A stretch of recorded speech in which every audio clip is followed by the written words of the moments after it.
दरवाजा दरवाजा बंद नहीं हो रहा। कुंडा कुंडा अटक गया है। वो बाहर है, मैंने देखा उसे। वो आग जैसी नहीं थी, वो ठंडी थी। मुझे लगा था लोहरी की रात सबसे गर्म होती है, सबसे सेफ होती है, पर ये ठंड ये हड्डियों के अंदर घुस रही है। चुप हो गया, सब चुप हो गया। मेरे हाथ में राख क्यों लगी है? मैंने तो आग को छुआ भी नहीं था। वेट, ये राख नहीं है, ये तो काजल है, गीला काजल। वो अंदर आ चुके हैं।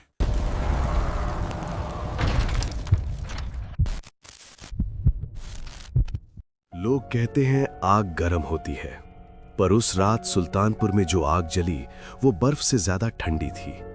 मेरा लॉजिक, मेरी पढ़ाई सब उस नीली आग में पिघल गया। इस बार सोचा था लोहड़ी गांव में मनाऊंगा। 3 साल हो गए थे गए हुए। पंजाब के बॉर्डर के पास एक छोटा सा गांव है मेरा, सुल्तानपुर। वहां ठंड अलग लेवल की होती है।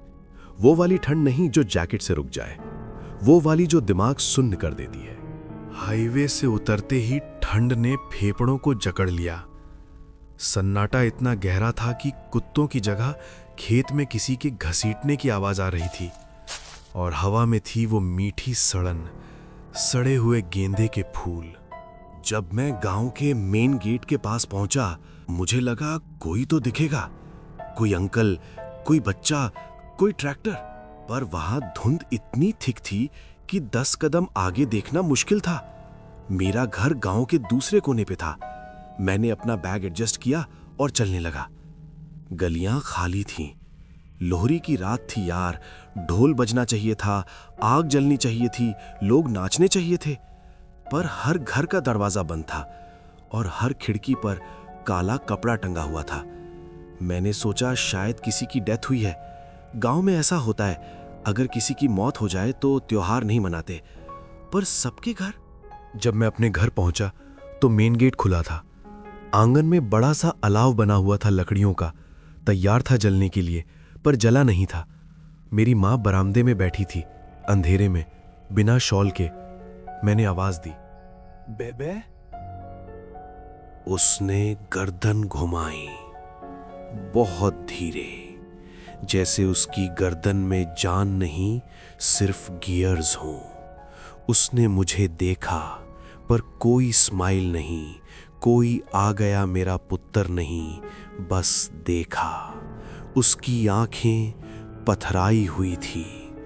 उसने बस एक बात बोली, आ गया, जल्दी आ गया तू, अभी तो आग जली भी नहीं। मैंने कहा हाँ बेबे, लेट हो गया बस की वजह से। पापा कहाँ हैं? उसने आंगन के बीच में रखी उन लकड़ियों की तरफ इशारा किया। मैंने सोचा शायद वो खेतों में गए होंगे लकड़ी और लाने। मैं अंदर गया रूम में बैग रखने। घर के अंदर ठंड बाहर से ज्यादा थी। सच में मुंह से धुआं निकल रहा था मेरे रूम के अंदर। रूम के अंदर ठंड बाहर से ज्यादा थी। मिरर टॉवल से ढका था। जैसे हटाया, पीछे एक धुंधली शैडो दिखी जो मेरी तरफ बढ़ रही थी। मैंने मुड़कर देखा तो कोई नहीं था, पर शीशे में वो अभी भी वहीं थी। मैंने डर के मारे टॉवल वापस फेंका और आंगन की तरफ भागा। मैं सीधा आंगन में गया। बेबी अंधेरे में बैठी थी। मैंने पूछा, बेब, ये सब क्या है? उन्होंने गर्दन घुमाई, पर उनकी आंखों में कोई चमक नहीं थी, सिर्फ राख थी। वो बोली, पुत्र, अभी तो आग जलाई ही नहीं, असली खेल तो अब शुरू होगा। मेरा दिमाग बोल रहा था, थक गया है तो विक्रम, ये बस वहम है। मैं बाहर आंगन में आ गया। अब तक पापा और मेरा छोटा भाई अमन भी आ चुके थे। वो सब आंगन में उस बिना जली हुई लकड़ी के ढेर के चारों तरफ खड़े थे, सर्कल बना के, चुपचाप। मैंने पूछा, अमन क्या हुआ है, सब ऐसे क्यों खड़े हो? अमन ने मेरी तरफ देखा। उसकी शक्ल पे एक अजीब सी खुशी थी। वो वाली खुशी नहीं जो नॉर्मल होती है, वो वाली खुशी जो किसी पागल इंसान के चेहरे पे होती है जब वो कुछ गलत करने वाला होता है। उसने कहा, भैया, इस बार लोरी में हम लकड़ी नहीं जलाएंगे। मैंने पूछा, तो क्या जलाएंगे? सब एक साथ बोलें, एक ही टोन में, जो बचा है वही जलेगा। तभी मुझे वो स्मेल वापस आई, रॉटन मैरीगोल्ड्स और मिट्टी का तेल, केरोसिन।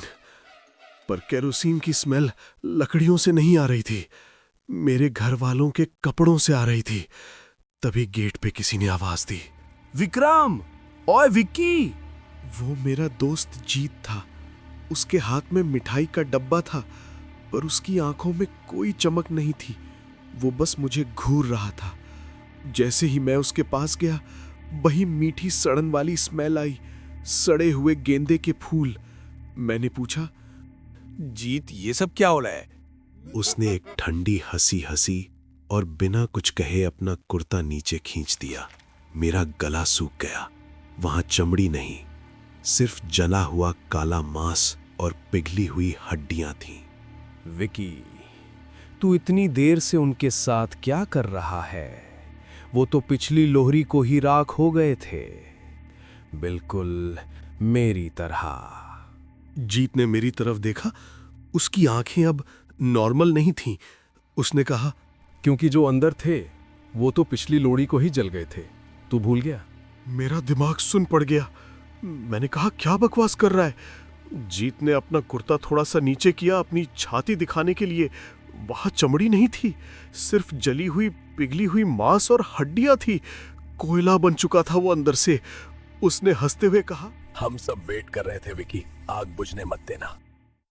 मैं भागा जीत के पास से, उस रोड से, वापस अपने घर की तरफ नहीं, बस हाईवे की तरफ। लेकिन धुंध इतनी बढ़ गई थी कि मुझे अपना हाथ भी नहीं दिख रहा था। हर तरफ से आवाजें आने लगी, ढोल की आवाज, पर वो ढोल खुशी के नहीं थे। बहुत स्लो बीट। गलियों में से लोग निकल के आ रहे थे। सबके कपड़े जले हुए थे, सबके चेहरे पिघले हुए थे। कोई बिना नाक का था, किसी के होंठ जुड़े हुए थे। वो मुझे पकड़ने नहीं आ रहे थे, वो बस मुझे घेर रहे थे, धीरे धीरे सर्कल छोटा कर रहे थे। मैं चिल्लाना चाहता था, पर गला सूख चुका था। मैं एक दीवार से टकराया। मेरा अपना घर। मैं वापस वहीं आ गया था जहां से भागा था। आंगन में बेबे, पापा, अमन अभी भी वहीं खड़े थे, पर अब उनके हाथ में माचिस थी। पापा ने मुझे देखा। उनका आधा चेहरा गायब था, सिर्फ स्कल दिख रहा था एक साइड से। उन्होंने कहा, परिवार पूरा होना चाहिए विक्रम, लोहड़ी अधूरी नहीं रह सकती। उन्होंने माचिस जलाई और उन्होंने लकड़ियों पे नहीं फेंकी, उन्होंने एक दूसरे के ऊपर फेंक दी। वो जलने लगे, बिना चीखे, बिना हिले।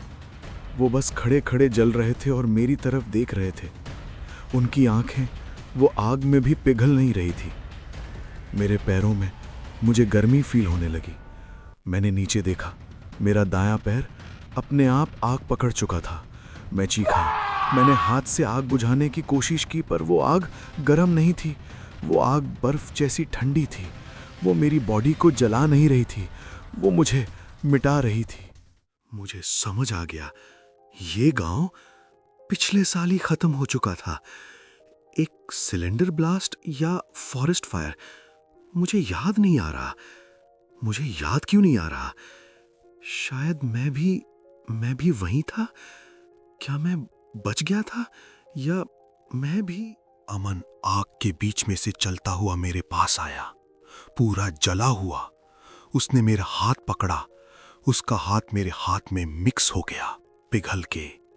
उसने मेरे कान में विस्पर किया, अब हम कभी ठंडे नहीं होंगे भैया, कभी नहीं। मैं सुबह होश में आया। खेत के बीच में पड़ा हुआ था। हाईवे से कुछ लोग आए, उन्होंने मुझे उठाया। बोले कि मैं ठंड से बेहोश हो गया था। उन्होंने बताया कि सुल्तानपुर गांव में कोई नहीं रहता। 1 साल पहले लोहरी की रात वहां एक एक्सीडेंट हुआ था। सब खत्म हो गए थे। मैं वापस आ गया गुड़गांव। सब नॉर्मल है अब। जॉब चल रही है, जिंदगी चल रही है। पर एक प्रॉब्लम है, मुझे अब ठंड नहीं लगती। -डिग्री में भी मुझे पसीना आता है। और जब मैं शीशे में मिरर में देखता हूं तो कभी कभी मुझे मेरे कंधे पे जला हुआ हाथ दिखता है जो मुझे पकड़ के खड़ा है। और सबसे डरावनी बात, मेरे घर में गैस स्टोव की आग अब ऑरेंज नहीं जलती, नीली जलती है। और उसमें से मेरे घर वालों के रोने की आवाज नहीं आती, उनके हंसने की आवाज आती है। वो मुझे बुला रहे हैं। अगली लोहड़ी तक शायद मैं चला जाऊंगा। तुम लोग भी ध्यान रखना। अगर कभी आग जलाते वक्त तुम्हें उसमें से मीठी सड़न की स्मेल आए तो समझ लेना सुल्तानपुर वाले आसपास ही हैं। अगर आज रात तुम्हें कुछ अलग महसूस हो तो कमेंट करके बताना।